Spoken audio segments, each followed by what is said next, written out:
आज एसडीपी की एक लिस्ट जारी की गई थी। यहाँ के कितने उम्मीदवारों की लिस्ट जारी हुई है और मजीद कितने मैदान में उतारने का मंसूबा है? आज 10 कैंडिडेट को डिक्लेयर किया। 43 सीटों में हम लोग फाइनल हो चुका है। उसमें 10 कैंडिडेट उम्मीदवार को आज डिक्लेयर किया।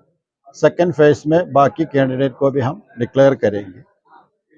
इस बार तकरीबन 100 सीटों पे हम लोग कंटेस्ट करना चाहते हैं और तैयारी हो रहा है।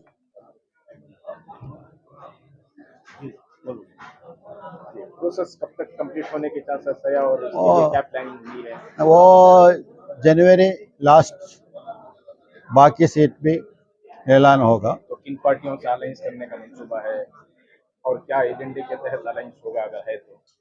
हम लोग बीजेपी के अलावा किसी सेकुलर पार्टी के साथ एक कॉमन मिनिमम प्रोग्राम के तहत अलायंस के लिए रेडी है। सर, सवाल ये है कि जितने भी स्टेटमेंट्स आ रहे हैं वहाँ बीजेपी गवर्नमेंट के अगेंस्ट में बहुत कम स्टेटमेंट्स हैं और कांग्रेस के अगेंस्ट में बहुत ज्यादा स्टेटमेंट्स हैं। तो इस तरह की आइडियोलॉजी रखकर फिर क्या दोबारा अलायंस होना मुमकिन है क्या? और क्या आइडियोलॉजी इसकी बेस पर असल में देश के पूरे पॉलिटिकल पार्टी है ना, सब पॉलिटिकल पार्टी है, उसमें बीजेपी की आइडियोलॉजी अलग है। वो एक से दूसरी पॉलिटिकल पार्टी है, जैसे कांग्रेस है, जेडीएस है, एसडीपी है, दूसरे बहुत सारे पॉलिटिकल पार्टियां। ये सभी पॉलिटिकल पार्टियां उनके बीच में आइडियोलॉजिकल इख्तिलाफात है। वो इख्तिलाफात हम बोलेंगे, उसका मतलब ये नहीं है।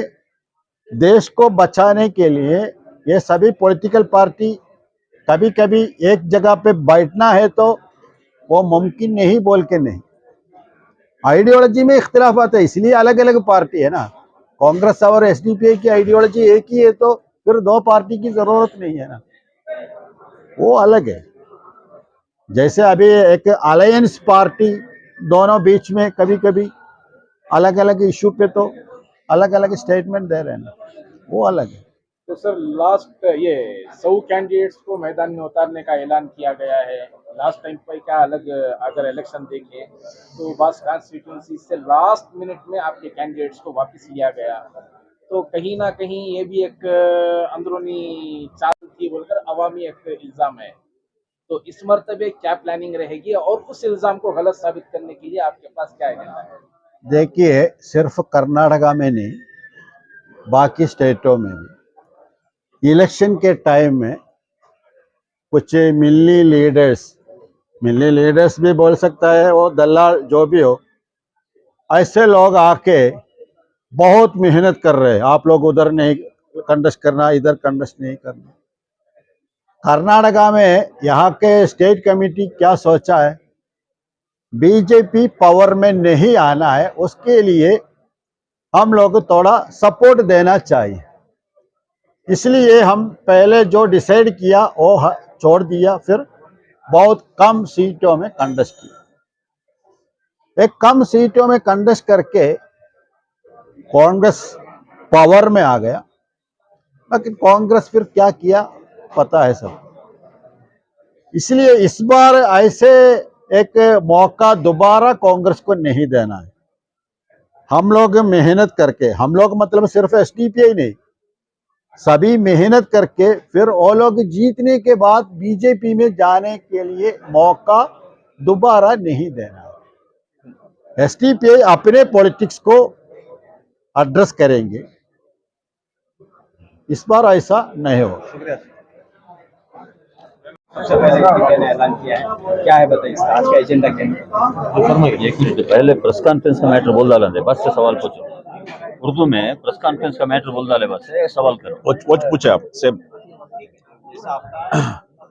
जो कर्नाटका का 2023 असेंबली इंतखाबात में social Democratic Party of India एक साल से ही पूरा तैयारी कर लेकर है।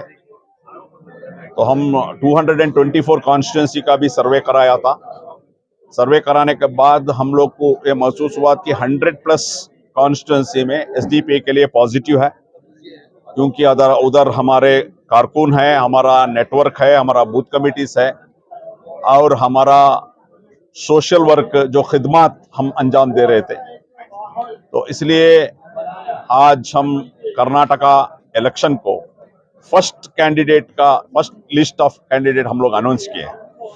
10 कॉन्स्टिट्यूंसीज का कैंडिडेट को हमारे नेशनल प्रेसिडेंट MK फैजी साहब अनाउंस किया और टोटल 54 कॉन्स्टिट्यूंसी का फर्स्ट लिस्ट हम लोग अनाउंस किए। इसमें देखिए मैसूर डिस्ट्रिक्ट का नरसिम्हराजा NR जो कॉन्स्टिट्यूंसी जो कहते हैं उसमें अब्दुल मजीद स्टेट प्रेसिडेंट खुद मैं हूं। पुलिकेश नगर बेंगलुरु जो SC रिजर्व कॉन्स्टिट्यूंसी है, उधर हमारे स्टेट जनरल सेक्रेटरी भास्कर प्रसाद कंटेस्ट करेंगे। सर्वज्ञ नगर कॉन्स्टिट्यूंसी बेंगलुरु, इसमें अब्दुल हन्नान साहब हमारा national working committee member contest करेंगे। बंटवाड़ जो मंगलूर दक्षिण कन्नड़ का है, उस कॉन्स्टिट्यूंसी में हमारे national general secretary Ilyas Mohammed Thumbe वो कंटेस्ट करेंगे। दक्षिण कन्नड़ का और एक कॉन्स्टिट्यूंसी मूडबिद्री है, इसमें अल्फोंसो फ्रैंको हमारे नेशनल सेक्रेटरी वो कंटेस्ट करेंगे। दक्षिण कन्नड़ का और एक कॉन्स्टिट्यूंसी बेलतंगड़ी, इधर अकबर बेलतंगड़ी कंटेस्ट करेंगे। उडुपी डिस्ट्रिक्ट का कापू असेंबली कॉन्स्टिट्यूंसी में हनीफ मूलूर कंटेस्ट करेंगे। दावणगेरे साउथ जो दावणगेरे डिस्ट्रिक्ट का सिटी है, उसमें इस्माइल जबीउल्ला साहब कंटेस्ट करेंगे। चित्रदुर्गा सिटी का जो चित्रदुर्गा कॉन्स्टिट्यूंसी, उधर बालेकाई श्रीनिवास हमारे उधर का डिस्ट्रिक्ट प्रेसिडेंट है, वो कंटेस्ट करेंगे।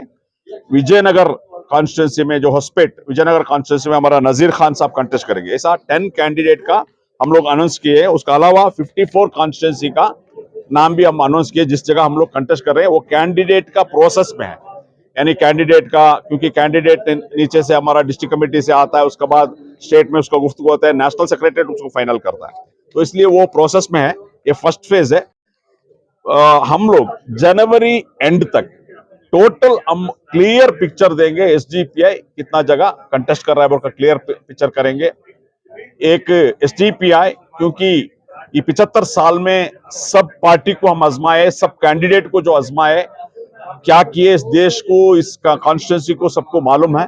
तो ये बार Social Democratic Party of India का जो भी कैंडिडेट्स है, क्योंकि हम लोग को एक चांस, एक मौका देना है, एक अच्छी सियासत, एक ईमानदार का सियासत करने के लिए और मजलूमों का आवाज होकर विधानसभा में हो, विधानसभा का बाहर हो काम करने, क्योंकि आज मजलूमों के लिए कोई MLA नहीं है, कोई MP नहीं है।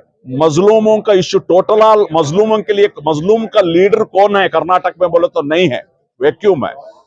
क्योंकि बहुत सारे लोग क्या है बोलना चाहते हैं, उनको बोलने का रुकावट है।